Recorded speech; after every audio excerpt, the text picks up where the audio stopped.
I think we all know people who have physical allergies. One individual cannot eat strawberries, but the most inconvenient allergy that I know recorded was when a wife became allergic to her husband. No emotional factors involved, completely chemical. So you never know where an allergy is going to show up. In fact, we all have some of them. Today, the greatest attention is being given to food allergies. And already more than 250 types of allergy have been found and assigned to their proper causes.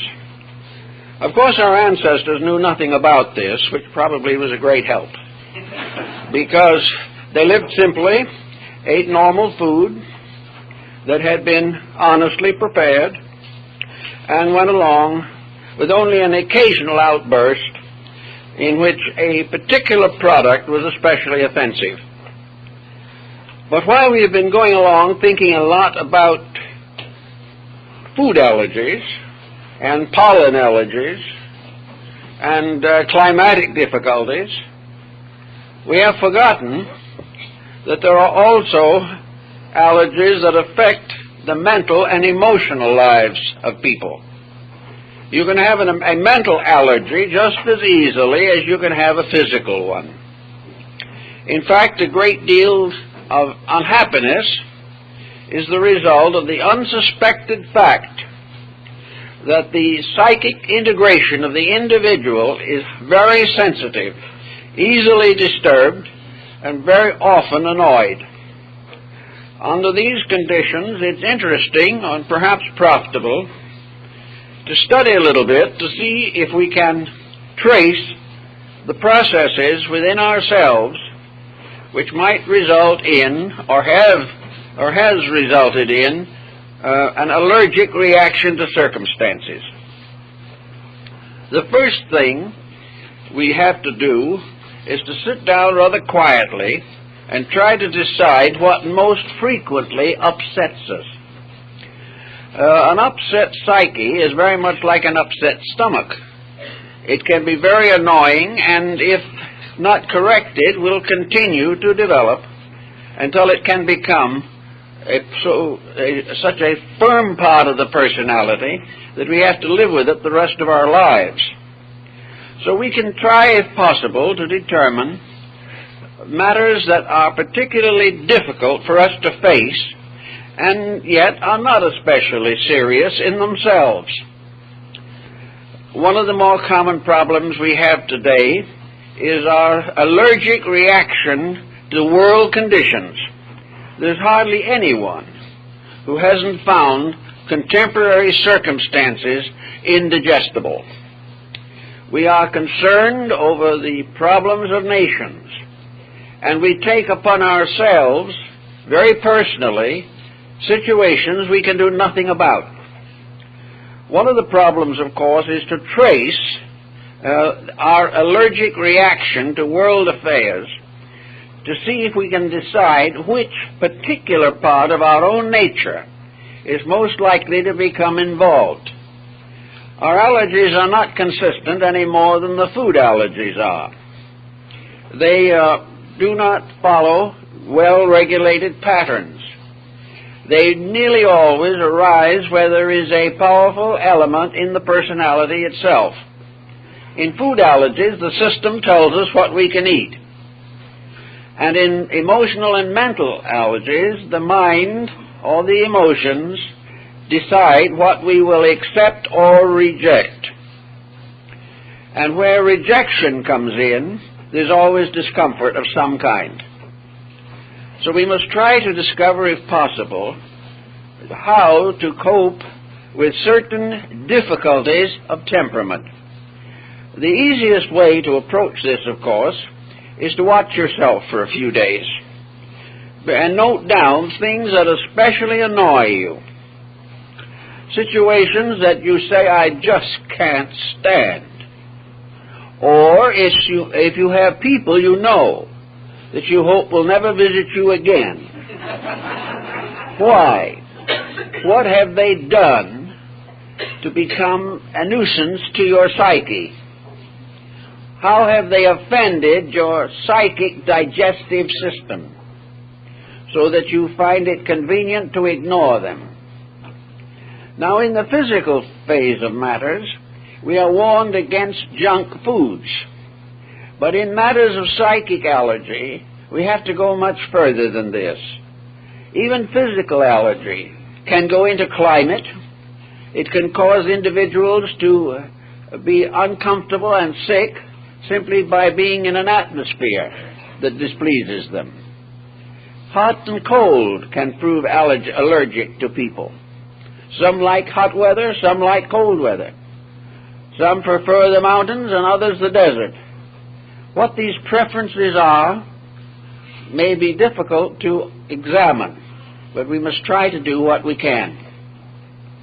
If in your daily living there is nothing that upsets you, that you can just take everything as it comes in good grace and good spirit, avoiding no responsibility that is yours, and taking on none for other people, you may say that you are comparatively healthy psychologically, that you have every reason to be grateful, that you have been given a mind and an emotional nature which is minding its own business and is concerned with the principal and regular problems of living. If, however, you find that it's very easy to upset you, then remember that it is very easy to upset the stomach with the wrong food. Also, if you find out that the things that upset you, like junk foods in the stomach, are not really very important. They are trivia, and most people react more violently to trivial things than they do to major events. Very often we can meet almost any emergency with grace, but small irritations, like allergies, are constant discomforts and annoyances. Why do we have certain feelings about things? Why do we have prejudices? Why is it that situations arise that we can't endure? Why was it that every time President Ulysses S. Grant listened to music, it made him sick? He was allergic to music. He was even more allergic when in the White House they wanted him to dance to it. That was nearly the finish of the poor man. So, almost anything can cause a psychic allergy. Wallpaper, furnishings, conversation, the tones of persons' voices, weather, all these things have a tendency to get at us and to do things to us that are not particularly fortunate. Now, it is obvious that in many instances we cannot change circumstances. We cannot avoid completely everything that seems disagreeable to us. We must therefore go after those things which can be corrected and do all that is possible to improve the situation. We are also often unaware of a psychic allergy. We do not realize that we have it. We live with it sometimes a lifetime without finding out what it is. This can happen with food also, or with pollen allergy. It can come from perfumes. Some people are allergic to tobacco smoke. Others are allergic to an electric iron because of the steam that comes out of it. It is almost impossible to determine all these physical factors. And it is also very difficult to work with all of the psychological factors. Many persons simply settle down and endure them the best they can for their lifetimes. But it's not necessary to be so completely patient or to just go on doing something that could be changed for the better. So we'll assume for the moment that you are going to try to find out what irritates you. And as you go along, you must try to decide to what degree these irritations are genuine and to what degree they are imaginary in your own life. I know people who are terribly annoyed by telephone ringing. Even though they want to receive the messages, they always seem to come at the wrong moment, when the individual is not ready to talk or doesn't feel like going to the phone. Others do not like doorbells. Many are allergic to the arrangements of groceries in a market. If the groceries were on shelf 5 for a while and suddenly disappear and appear on shelf 12, there is a minor catastrophe in the human emotional structure. We are nearly all today allergic to prices. Merely to mention them very often will cause a major disturbance of the psychic integration.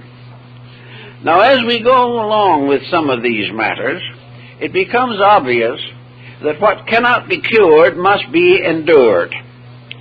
And the proper attitude of acceptances can do a great deal to benefit the situation. Now, in food allergies, acceptances may be in the form of stomachic medications.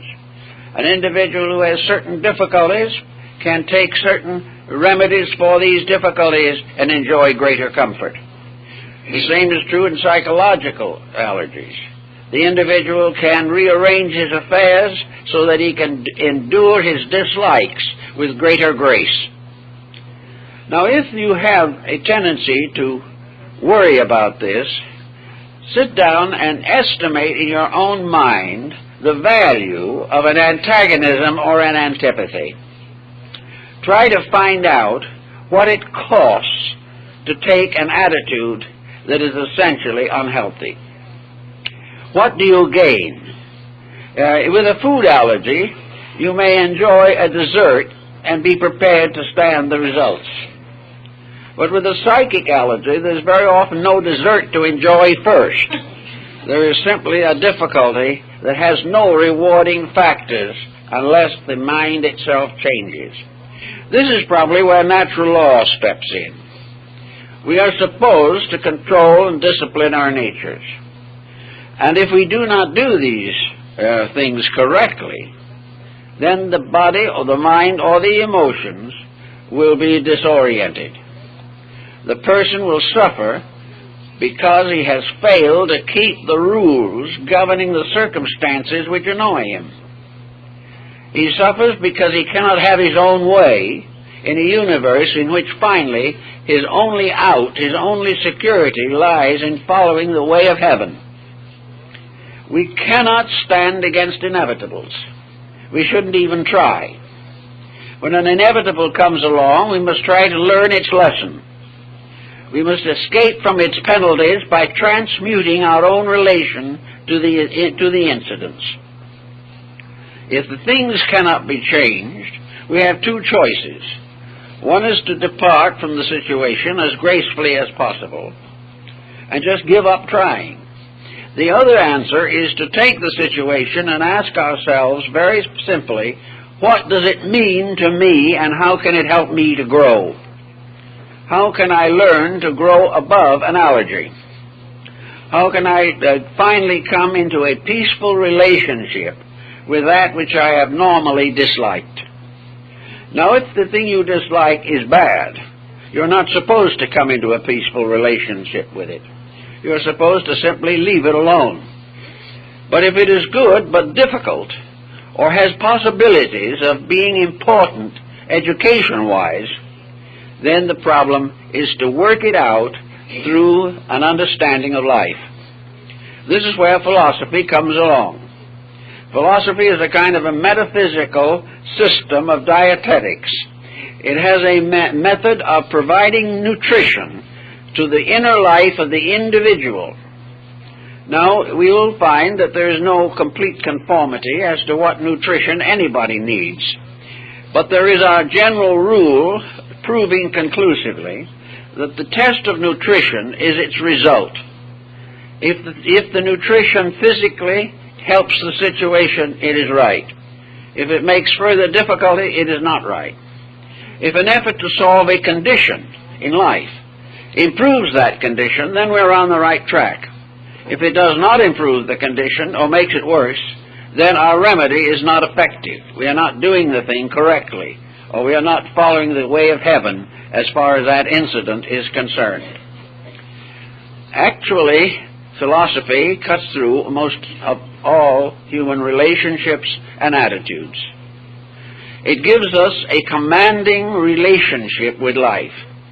It helps us to do those things which are proper and necessary, provides us with a proper explanation of why we should keep the rules, and also provides us a series of rather firm rules through the application of which we can correct most of the defects of living. Now, one problem, for instance, that we have in psychic life is a natural tendency within ourselves to be terribly egocentric. Every person practically thinks in terms of self.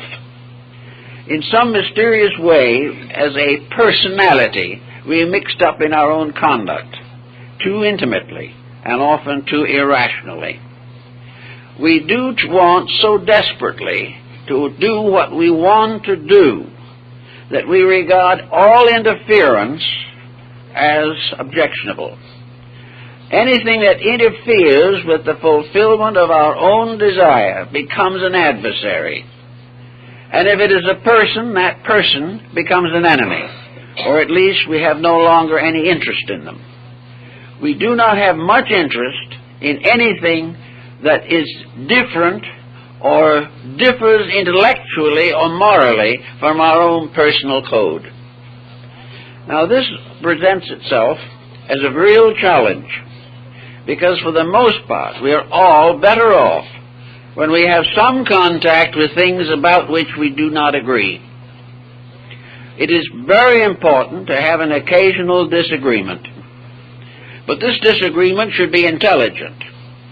It should mean that we will consider the other person's point of view.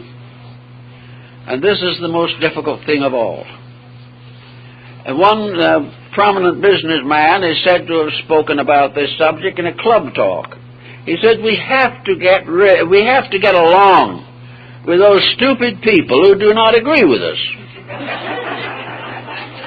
Now, if we can't get along, then we are allergic to the stupid people who do not agree with us. Now the question arises whether this is an unmitigated disaster or whether there's something in it that is very useful. One of the ways we all have to grow is by contact with the unfamiliar. We go along doing the same things until they become very comfortable, but the life has a tendency to stagnate. We have a tendency to drift through to the end of our years without adding very much to the dimensions of our consciousness. If, however, we are challenged, the challenge is like waking an individual who is sleeping comfortably, but it is not possible to grow as well asleep as it is awake. So the individual who becomes aware of circumstances he had never understood before has an opportunity to grow. Now, these circumstances, whatever they may be, have a tendency to be in conflict with the comfortable consequences of comparative mental indolence. If the person has been getting along the way he wanted to, if his friends tolerate him, if he has his own way, and if in an argument it becomes easier to keep quiet than argue with him, this person has a tendency to feel that life is just about what it ought to be. But he will live this way and probably ultimately depart this way, and it's very doubtful if he goes to a better world whether he'll be any happier there than he is here, because he's going to find fault with something. But if this same individual realizes that these differences of opinions which act as irritations are much like what the Greeks called the gadfly of Zeus. The great deity Zeus had a fly that was always stinging people and made them uncomfortable. They were always swatting at it, but it got away. And this gadfly is more or less a personification of the irritations which arise within us.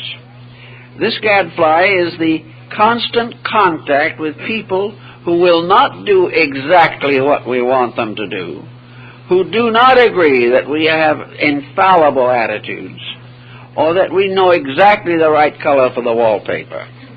These people do not agree, and they would not agree with us, and we would not agree with them. So the problem rises of living in a constant relationship with people that is damaged by this determined effort of each person to convert somebody else.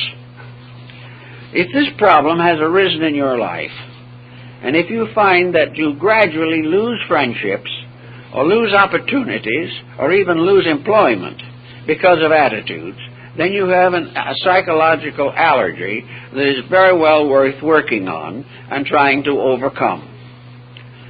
Actually, we have to go back to philosophic principles in order to fully understand the life we live. Among these principles, perhaps the most important one to remember is that we are here to grow. We are not here to rusticate. We are not here like bulbs in the ground simply to wait till the sun causes us to sprout. We are here to grow by intent and purpose. We come into this world with a certain endowment.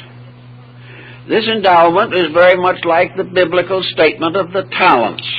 And these are talents in one sense of the word, not coins, but specialized abilities.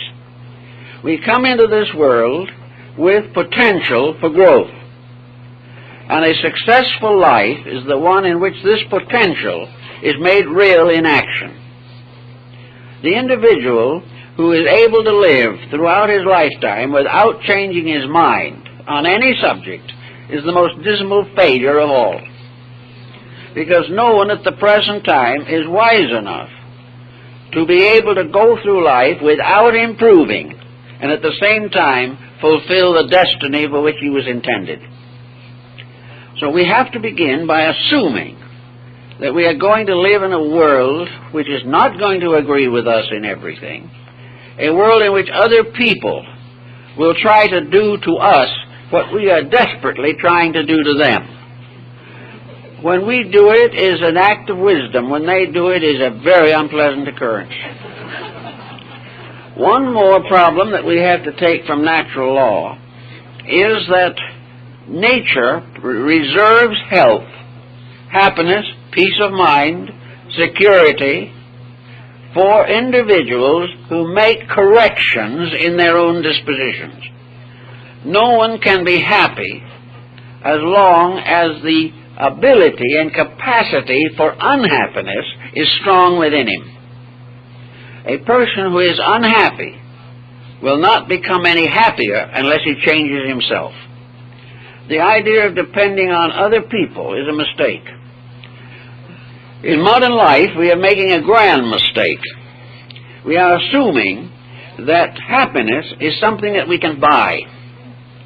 We are assuming that happiness is prosperity in economic matters.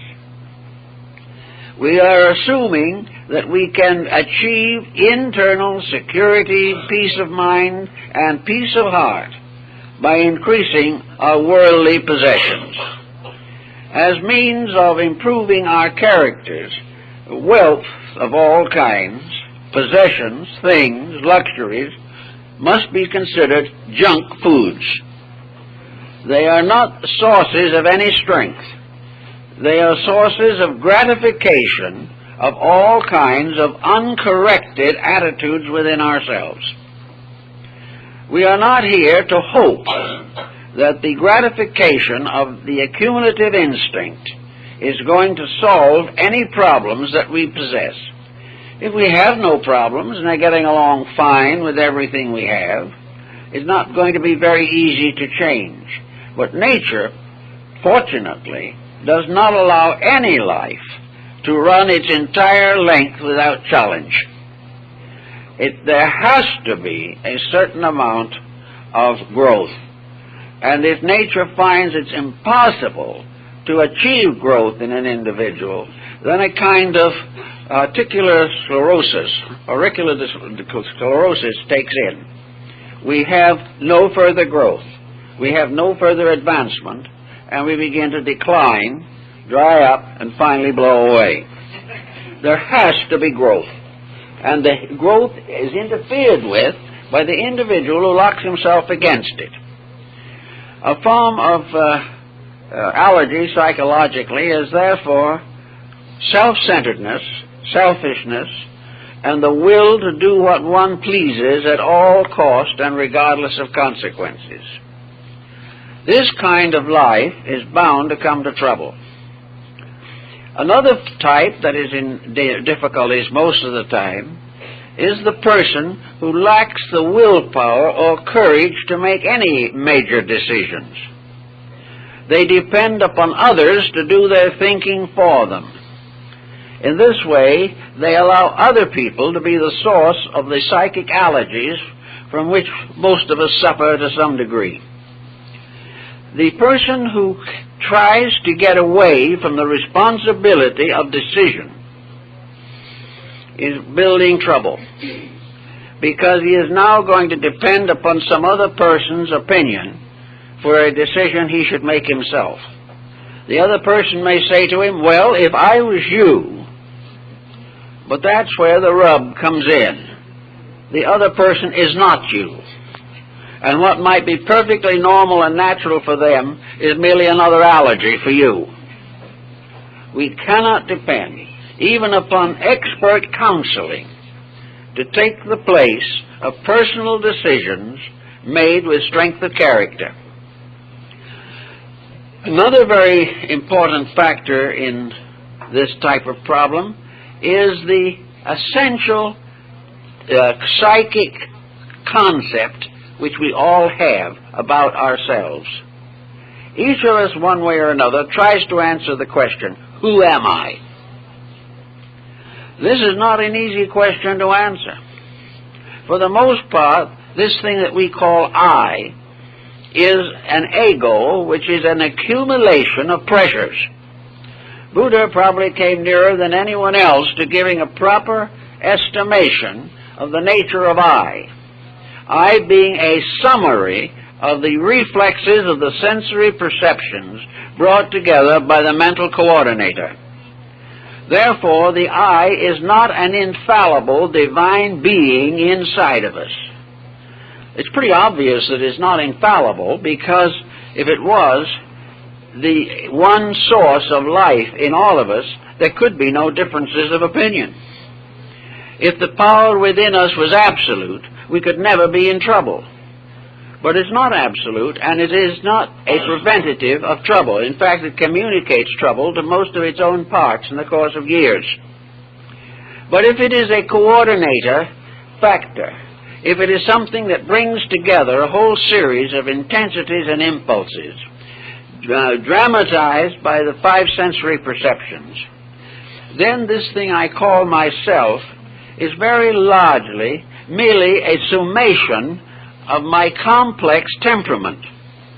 This I is not only a mental entity, but it is a highly conditioned entity. It is an entity which is always going to do what we want it to. It is always going to want to be what we decide it wants to be.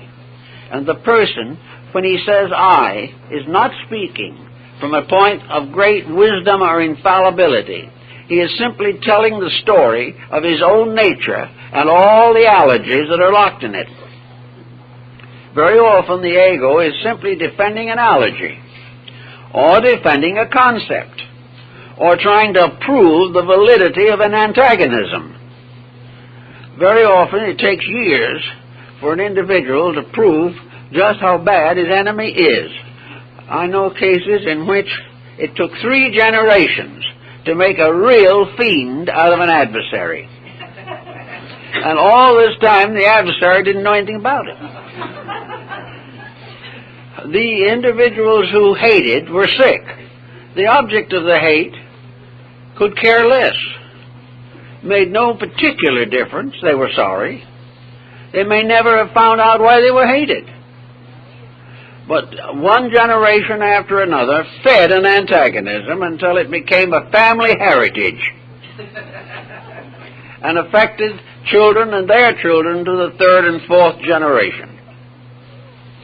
Wherever we find these peculiar weeds growing in our garden, we can get rid of them as quickly as possible if we want to attain a better and more lasting peace of soul. Actually, allergies fall into a number of viewpoints at the moment. I think we may say safely that one of the greatest allergy mechanisms of the modern world is television. With that, we almost certainly can be sick in a comparatively short time. We take on all kinds of attitudes, and the worst part of it is that we are more likely, by nature, to believe that which is morbid, unhealthy, or unreasonable than to enjoy anything that is pleasant. A good, solidly established neurotic will turn off anything that looks as though it might have a happy ending. They just won't permit it. But if they can see suffering beyond all words, suffering that it took 4 authors and 2 publicity people to put together, then they know they're in the presence of sovereign truth. And they identify always with the most afflicted member of the caste. Now, this addiction is worse than the inevitable effort to get French pastry into every meal. French pastry at least looks well, and most of the programs do not even look well. And in recent years, the members of the cast have been miserably dressed. Nothing about it is really pleasant, but we are glued to it. We feel that it is absolutely necessary, and day by day in every way the whole world is being sickened by it. In this sense of the word, therefore, here is an object to which the whole world should be allergic, should use the greatest discrimination to try and find what is reasonable and what is true. And one of the reasons the whole world today is almost in an hysteria is because it is constantly being fed by exaggerations, misinterpretations, and corruptions of one kind or another. Now, next, perhaps, to this particular problem is the society in which we live. Actually, every human being is allergic to narcotics. Narcotic problems today are all out of hand. The individual perfectly willing to destroy his own future in order to have a moment of exhilaration or to feel wonderful for a couple of hours. This situation is becoming a world menace. All the publicity, all the efforts that are being made to cope with it have failed, because the individual is more concerned with a moment of superior attitude than he is in being alive in a few weeks later. This type of drug allergy has its equivalents also in our psychological life. We are constantly endangering everything that is valuable in the effort to attain some kind of temporary result that pleases us.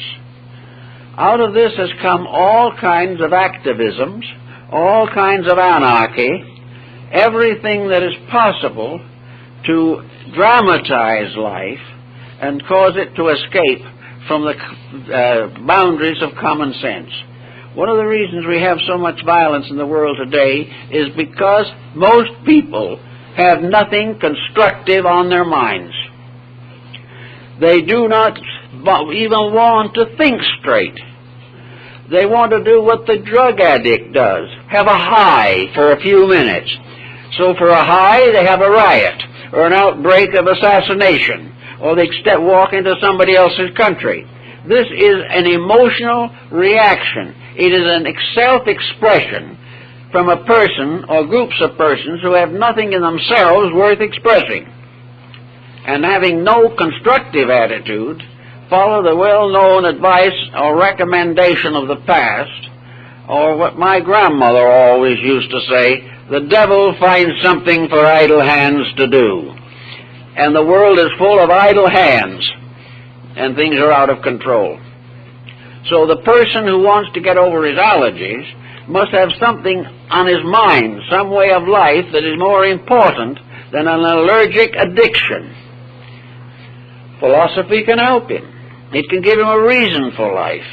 It can make things important that are important. It can help him to be a straight person regardless of the environment in which he finds himself. The struggle against environment is very difficult, but it can be won. The individual, no matter what happens around him, is still capable of living his own life as he should live it. The Greeks were aware of this. They took every type of persecution rather than compromise their principles, and some of them went to martyrdom rather than to forbear from the things that they knew to be right. Socrates died for that. Christ was crucified for that. But actually, the individual is capable at all times of living a constructive life if he is going to be stronger than temptation. If temptation can move him in a very short time to something that is not right, then he is weak. Weakness opens him to everything. It opens him to bad advice which he doesn't understand. So we have people coming to us all the time with problems resulting from lack of understanding. Now we find a person who had lived 50 or 60 years in this world and comes for advice because they do not understand the simplest problems of daily existence. How they managed to get as old as they did without learning anything is something of a mystery. But it can be achieved if you make a career out of it. If you make certain that you do not learn, will not change, and continue to sit tight in the position that you are in now, you can gradually rock your way into a comparatively comfortable grave. But you are not going to have anything. And somewhere in the great plan of things, you're going to have to come back and do it again. And keep on doing it until you do it right. Nature says we're going to grow. Most of our troubles today are resistance to growth. They are an effort to perpetuate something that was not right in the first place, and most people are much rather die for their mistakes than live for their virtues. And until they do it that way, until they do better, you just have trouble. Now, another type of allergy that we have to constantly work with is this mysterious problem of what we should believe. Actually, junk foods also exist in education. Most of our modern education is just about as near to junk food as we'll ever come. We can learn more and more about less and less than at any time in the history of the human race. Now, as a cure for everything, we're going to computerize life, and we're going to depend upon machines to do our thinking for us, although a computer expert reminded me only a few days ago that regardless of our optimism, it is beyond doubt true that no computer will ever be able to think. But if you don't think yourself, you get along all right with a machine that doesn't do any better. You can feed in one group of mistakes and get out another series of mistakes that are going to please you completely. They're going to prove largely that what you wanted to know is right because you fed the information in that way to make sure that it would. If this goes on, we will lose all reading, writing, and arithmetic out of the educational system. We will have individuals that will graduate without being able to spell their own names and will require a phonic computer to sign for them. This type of thing is just another example of an individual being over-indoctrinated with junk. Now, computers have their use, but that every child today should become a computer expert that will keep his mind off of the realities of life, but will not protect him from any emergency that arises in his personal affairs. He can learn all the computerization that he wants to, but he will not have a good home unless he does a little thinking. He has to do his own living. So the computer is something to which we can become addicted, just as we are addicted to an unfortunate diet. The computer is a lazy solution to something. It is the individual continually trying to escape from the use of his own faculties. For a time, we kind of resented being forced to use our hands all the time, plowing and doing all this type of thing. We had to work hard. Then we went into a condition in which we had to use our minds in order to get by. They weren't very good, and we got into a lot of trouble with them, but we got tired of thinking. Now we want a machine that'll do it for us.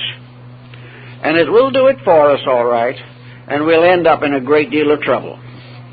Nature has given us a job. It has given us a series of situations. It has placed us in a garden. And in this garden are weeds, valuable plants, beautiful flowers, and poison ivy. And it all depends on what we do with it and what use we make of these facilities, what we learn from experience. Any individual who has had a series of tragic experiences must have learned something, or else his life is very, very poor. He must have some gain to justify his existence in this world. Now, if you have things around you that you just can't stand, then the thing to do is now look into them and see what they are, and try to find out why you can't stand them. If they're really wrong, you shouldn't have tolerated them as long as you have. If there's a potential good in them, you should get at it immediately. If you can see a way in which a problem is a challenge, and that you have followed your own feelings for a long time and the problem is no better and perhaps worse, if this be the case, then the challenge is solution. You must find out why. You must get an answer. Sometimes getting an answer requires a little humility. Sometimes we have to admit that we are wrong. We have to apologize for our own actions instead of demanding that somebody else apologizes. But whatever is necessary to put the thing in order must be done, because the final end of the whole problem, individually and collectively, is that we can live together in peace and common constructive relationship. While we are breaking up these patterns of security constantly, we are in trouble all the time. Another type of allergy that comes along in connection with our psychic integration is our belief and its relationship to life. You know, in the old days, people's beliefs were comparatively simple. Of course, in times when no one really lived outside of the little neighborhood in which he was born, or at least didn't wander very far and hurried home, beliefs were more or less orthodox, regular, and the believer was part of a community in which most people believed the same way. He went to the little church, and there he met his neighbors. There he had beliefs that were similar to theirs, and he lived in a community in which the overall believing determined respectability. The individual who didn't live at least as well as the minister required was just in trouble. People did not want to be ashamed of themselves. They were therefore perhaps a little too tight, we'll admit that. They were a little too much inclined to their orthodoxies. But there was a mutual strength from the fact that the community followed as best it could the golden rule in the Sermon on the Mount. It didn't interpret these things. It didn't have any deep insight or understanding, but it just lived according to the letter of the Scripture. Now, this has all changed. Today, we have very little of the community religious life that was known to our ancestors. We have many new religious movements rising all the time, each one of which exists only because there is a little difference between it and the others. Sometimes that difference is so little you can hardly find it, but it's still there. And people become addicted to these different beliefs as they do to simply diet programs. If you want to really diet, all you have to do is to pick up a half a dozen of our prominent magazines and read the appropriate ads, and you will find a number of ways which, if you try them all, will end in premature death. You will find that no two seem to agree what is necessary. All of them are infallible.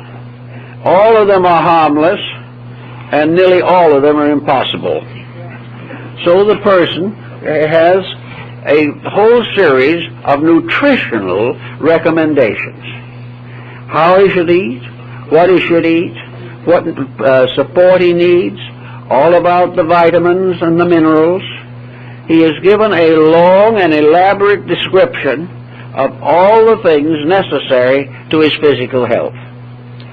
On the psychological level, we have religions, philosophies, groups, ethical centers, political differentiations, social orders, every type of subject, from the protection of the ecology to the preservation of local farmhouses. All of this is part of a system. And this is where the psychological phase of our life control comes in. These various groups have gradually usurped our religious allegiances. Our religion today is very sketchy, and in many churches, if you go, you'll find most of the sermons devoted to political or social problems. The old idea of religion for its own sake has disappeared, and religious buildings, churches, no longer resemble places of God. They look very much more like banks or other public buildings. The old way of simple devotion has vanished. On the physical plane, that simple devotion was 3 square meals a day, cooked at home from pure ingredients. Psychologically, the preservation was simple faith, simple believing, and hard work. All these together made the individual industrious, self-respecting, and tired when night came. Most of our ancestors couldn't stay awake late enough to listen to the average television performance. We were prevented. We must have now the skill to prevent it ourselves. But as a result of these psychological recommendations, our mental and emotional health can also get into serious complications. We are given all kinds of remedies. We are given everything you can think of, very much in the spirit of the pharmacology of medicine. Very often, a doctor will try to treat a mental or emotional ailment with physical drugs. Perhaps it's all he knows about the subject. Very few physicians are even good nutritionists. But today we are trying to use the psychological teachings, which may be allergic to us. They may not be what we need at all. In order to find out what we need, sometimes it is necessary to gradually find out what we do not need. Most of the old Chinese and Hindu and Egyptian philosophers felt that the beginning of the good life was to get down to basics. And basics in this case would be a complete study of ourselves. What are we, really? As old Reynold Blight, who was the second preacher of the Church of the People that I later inherited, Blight said that every individual should say to himself or ask himself, what am I worth if I lose everything I have? Now this is a big question. Most people would feel a little unhappy about it, I suspect. But actually possessions have a very little effect upon the ennobling of character. In fact, the more wealth we have, the more apt we are to become dissipated or indifferent to the real values of living. So each person must, for general practice, find out the basics of his own nature. He must find out what is underneath all the fluff and frills of acquired external pressures and environmental contributions. What is the person inside? Has he an integration which will enable him to handle wealth? A person without internal integrities will always abuse what he has. And the world is full of wealth without responsibility, without integrity, or without enlightened understanding of right use. So if we're going to find out how to build a successful life and get over the pressures that distort it, we have to also learn to filter out false teachings, unreasonable attitudes, and mistaken educational policies. The problem of getting children through school is becoming more and more difficult, not altogether because children are becoming impossible, but because the children are not given anything that is of value. They know before they get out of school that they are just as ignorant of value as when they went in, that they have been able to take 10 or 12 years of education and graduate without the slightest understanding of why honesty is important. Something is wrong. We are being fed the wrong diet, psychologically. And because of that, we are producing individuals burdened throughout their lives with various mental and emotional allergies which should have been corrected at home or certainly brought in line in the higher phases of education. It is just simply lack of realization of self-value. Many people really believe that we are just a piece of putty and that anybody and everybody can shape it according to their way in which it should be. We have no sense of an identity which is capable of transcending pressure. We have no realization that within us is something that is capable of amounting to something. And for lack of that, we have no incentives. Also, the industrial economic world in which we find ourselves is not inspiring in any sense of the word. The individual has very little opportunity to develop or express personal integrities. He is gradually molded into a product. His value lies entirely in a certain skill or in a certain ability, and the rest of his life is meaningless. This was pretty bad when there was a strong home life. Since that has failed, there is nothing left to bring the person into a maturity of inner thinking and feeling. So, what can we do? We have to gradually stand away from all of the situation and do that which we know inside we ought to do. And we have to face the problem of supporting in every way that we can, really supporting that which we know will help, instead of being willing to drift along in the present pattern of things. The modern world problem is actually a composite psychic allergy. We have dumped indigestible elements into the social structure for ages, and it is sick.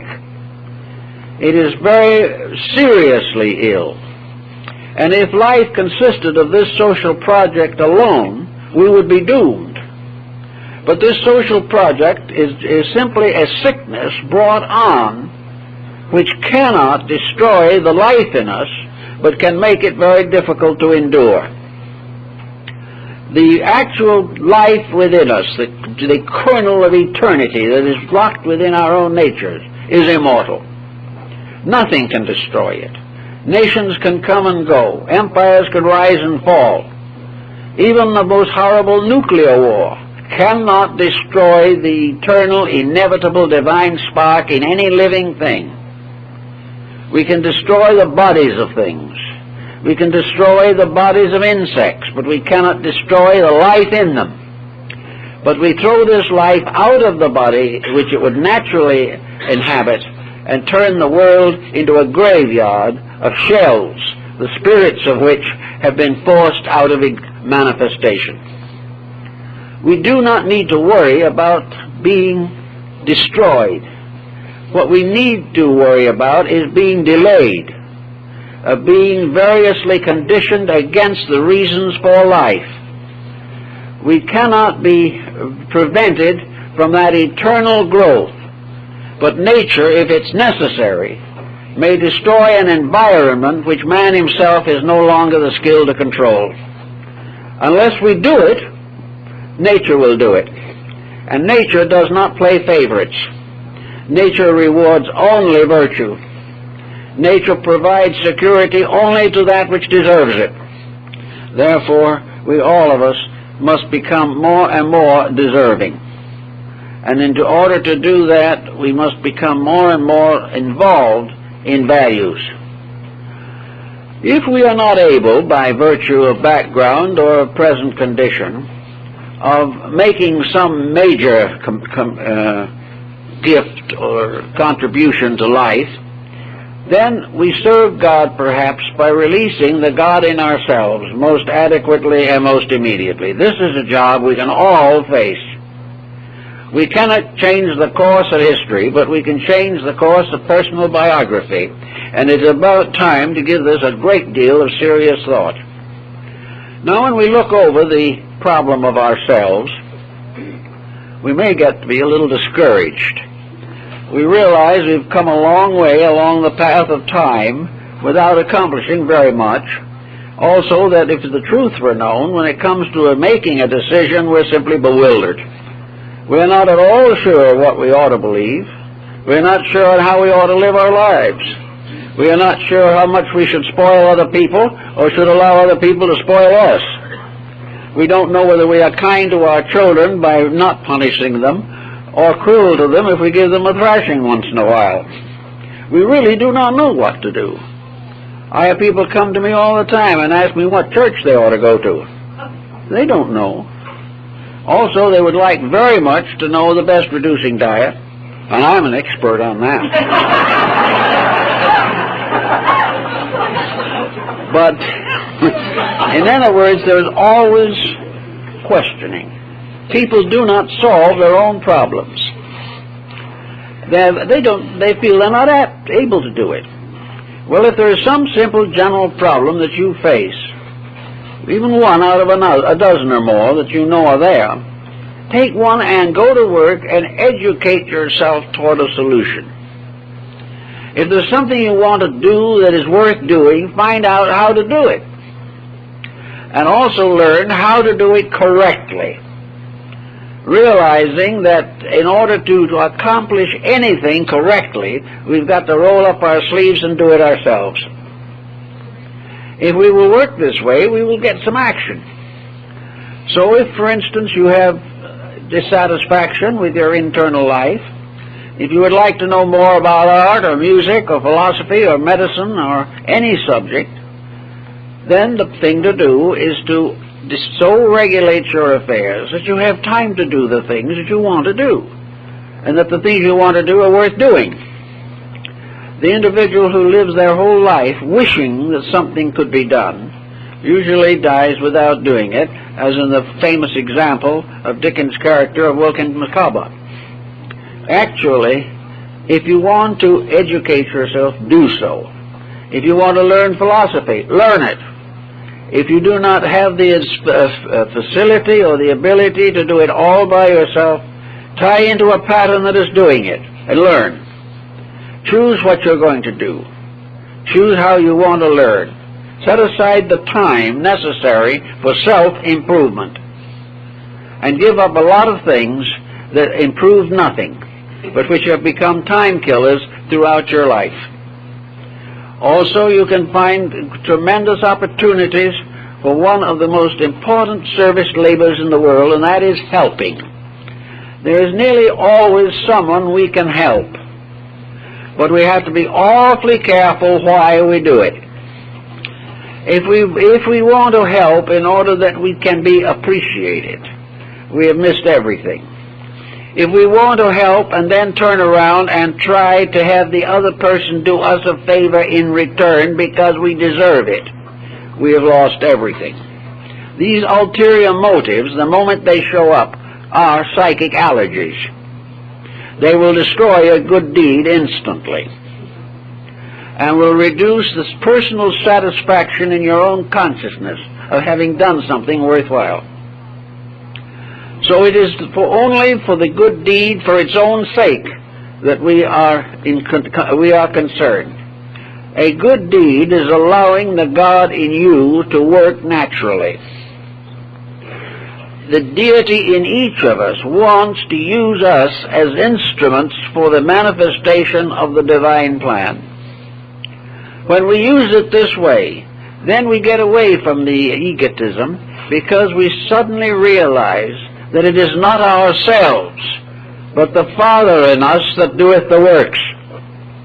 And as soon as we get that way, we give humbly, realizing that the fact that we have done it right is simply the fact that we have been what we ought to be, and that we have given a fair opportunity for the better part of ourselves to be revealed. As soon as we get out of the commercialization of our own conscience, we'll get a long way towards solving the problems of our personal lives.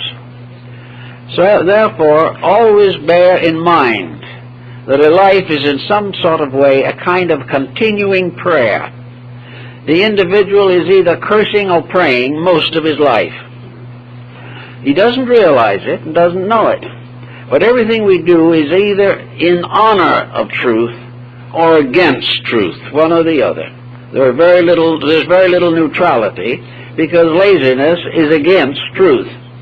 To do nothing is not the answer. But to do something and do it well not only brings proof of dedication, but some way it improves health. There are people who have learned from personal experience that habits, like allergies, become more nagging with the advancement of years. A young person eating all kinds of carbonated drinks and foods and pastries and candies and all these things seems to go along pretty well on them in the early teens or in the late years of childhood. In fact, the peer group prevents any other policy from enduring.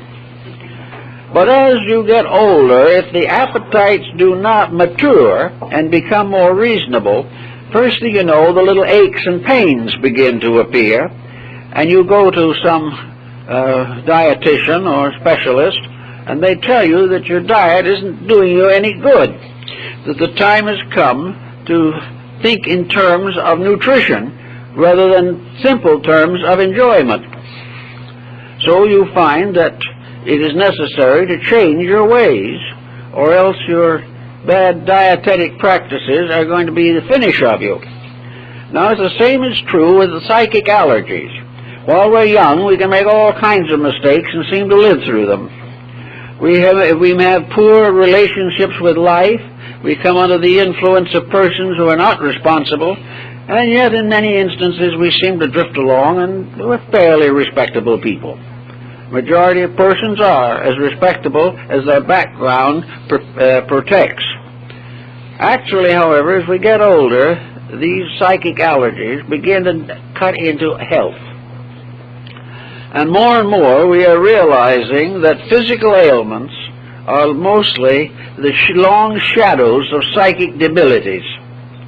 That nearly every physical ailment has a psychological origin, and that gradually this psychological origin so conditions the person's mind that he abuses the body, does what is not wise or right, and then the sickness starts.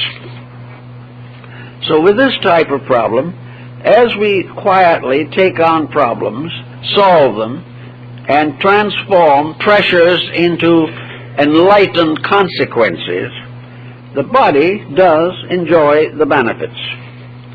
A good emotional integration is one of the best foundations for physical health. The moment the person is inwardly disturbed, the physical system rises to meet the disturbance. If it is invaded by bacteria, it rises against that. If it is invaded by psychic errors, it rises against them. The psychology tries to protect us. We are endowed with processes and functions to protect us from ourselves if necessary. But there comes a time in physical problems when adrenaline gives out. There comes a time when our mistakes are so numerous that there is not enough energy left in us to repair the damage, and sickness sets in, becoming probably chronic and ultimately shortening life. In the same way with mental and emotional pressures. If the individual has emotional pressures within reason, nature can take care of them. A person who is bereaved will be given strength through period of grief. An individual who has an unhappy or tragic event in their lives is expected to be a bit of a sufferer. They are bound to feel it for a time. But nature steps in and takes care of it if the person is sound underneath. An individual with a good solid background will rise above almost any emergency that comes along. It is not that they do not have feeling. It is not that they may not grieve. But it is that gradually they will transmute the negative aspects of their own emotions by virtue of the insight which they have. And it is in this that true religion and true philosophy become a tremendous protector of the physical life of the individual. If, however, the person simply decides to settle back and wallow in grief for the rest of their lives, they can do so, but they're going to pay for it. Exaggerated grief is an evidence of poor philosophy and poor religion. It is a proof that the individual is not living from a firm background or base within himself. We all have to suffer occasionally, but there is also constant recuperation taking place both physically and metaphysically, if we give it a chance. If we do not give it a chance, we have to live with the consequences. If we therefore are able to put our psychic integration into proper relationship with life, we will have it much easier, and we will be happier and healthier, and we'll have greater opportunity and strength to do the things we want to do. One of the problems of allergies is that they reduce stamina. By dietetic allergy, we reduce function and we reduce the enthusiasm of life. The body becomes tired more easily. It becomes disappointed more easily. And the tired person with a physical allergy is more likely to go into some form of neurotic condition. Now, it is also the same way with the psychic allergies. The individual who permits them to take over gradually diminishes his own vitality. He becomes less capable of doing things well. Many individuals under a neurotic pressure lose employment. They lose opportunities for advancement. And a bad dispositional sickness can corrupt practically every aspect of life that is worth living. Many a broken home is nothing but a physical or a psychical allergy in action. It is destroying things which it cannot restore. And this destruction is simply due to lack of integrity and the courage to stand against a mistaken procedure. The moment we find out what is causing a problem, we must go after the cure. One common cause, for example, is a bad memory. Memory can be a wonderful aid. Memory has given us everything that is important in life as far as we are concerned. A person suffering from amnesia has destroyed almost all of the psychological powers of integration with which we are endowed. A memory, however, can be a very dangerous thing. A memory is very dangerous at the moment when we try to discover who discovered a country and who it belongs to.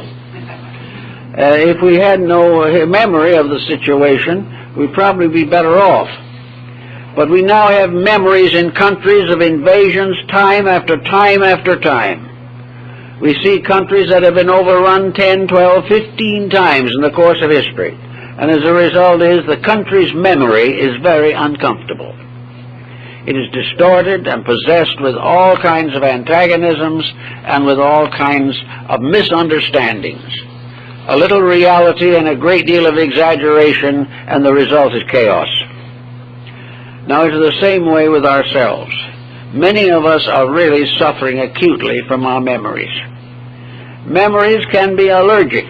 A man is allergic to his memories. It is quite possible for an individual to pass through an entire lifetime nursing a grievance. It is possible never to be able to get over the antagonism we feel towards a person because of one or two incidents 25 or 35 years ago. I've had people come to me who couldn't get along with a brother or a sister because of some unhappy occurrence. They hadn't spoken for 25 or 30 years. Very often if you ask the person, now what was the original incident that started all this? I've had them look at me blandly and say, I've forgotten. They don't remember the incident anymore. They don't remember what happened, but they remember they ought to feel bad about it. So memories can be very inconvenient things. Now there are all kinds of ways of working with a memory. Unfortunately, we cannot forget without forgetting too much. In fact, it's only when the memory fails that a lot of our problems start. So we can't get rid of it that way. But what we can do with a memory is make a textbook lesson out of it. We can look over the memory carefully and transmute it from a misery into an opportunity to understand some factor of life that is important to us. We can use a bad memory as a means of releasing ourselves from a bad habit. We can find ways to transmute a difficulty into a constructive experience. At the time, we may not have learned. 30 years later, we haven't learned. But the day we wake up to the facts, we have learned. And it's never too late to start. So that anyone who is carrying negative attitudes toward other people should do everything possible to transform those attitudes into constructive experience factors, to finally impersonally view these incidents and learn to grow from them, until finally maybe we will be grateful to the person we have hated for half a lifetime, because we simply didn't learn a lesson. And sometimes, unfortunately, we were to blame in the first place. So it is to learn all of these tricks and truths that help us to learn to use our own faculties against false processes that arise in thinking and in emotion. If we have to wait until we have the perfect diet physically, we probably won't last that long. We're going to go too soon. Because some of the things to which we are allergic really seem to protect us from complete starvation. But in psychical matters, we can rise to the discrimination which will enable us to say, this is good for me, this is not good for me. This I can do without interfering with my own growth. This I can do which will enable me to help other people. This I can do because my philosophy of life tells me it is best. And another one, this I cannot do because I have done it many times and it has hurt me and endangered me every time. Or this I will not attempt again because it has failed. And something else comes along and we say, well, I was an alcoholic and I tried to defend it and I denied I was an alcoholic. And I came very close to dying as an alcoholic. But because of a quiet, heart-to-heart talk with myself, or because a religion or philosophy came into my life that was stronger than the habit. I have corrected it, and I'm going on my way with a clean slate. We can solve every problem if we determine to do so. We can overcome every antagonism if we are willing to live by the simple biblical admonition, do good to those who despitefully use you. Now this sounds awful platitudinous, and a great many moderns consider it ridiculous. But in the sober fact, the Sermon on the Mount is one of the greatest systems of psychotherapy that has ever been given. It is the one that tells us that when we do it right ourselves, and when our dedications are right, heaven is with us. And to have heaven with us is more important than having all the world with us if we do wrong. So that we can gradually get rid of psychic allergies if we will follow the admonitions of not only our own scriptures, but the scriptures of other people throughout the world. They all tell us to love one another. They all tell us to be kind, to be just, to serve each other lovingly and with friendship. They all teach us to rise above selfishness and to place our faith where it is properly placed, in the Spirit within us and in the Spirit within space. If we face and love God and work with each other, if we follow the way of heaven, if we keep the rules, they will keep us, and we will live long in the land which the Lord our God gave us. But if we keep on being foolish, even if the land endures, we won't. And it's much better for the individual to realize that most of his existence is out of this world, that it is far more important for him to build into the integrity of the universe than it is to satisfy his own ambitions here. If we live right here, we are right forever. If we live wrong here, we will be spanked and sent back to try again, all of which is a little more difficult. The best thing to do is to start immediately to make any correction which will enable us to live better and more constructive lives. I'd like to announce at this time that at 1 o'clock we're going to have a little memorial service here in the auditorium, and we will hope that you will all be here to join us in a tribute to Holly Freeman, who has been a very faithful friend for many years. I would also like to point out that there will be a funeral service for Holly at the Utter McKinley Mortuary Parlors in Glendale at 2 o'clock, and I will also conduct that service. We thank you for being with us this morning and hope to see you at 1 o'clock.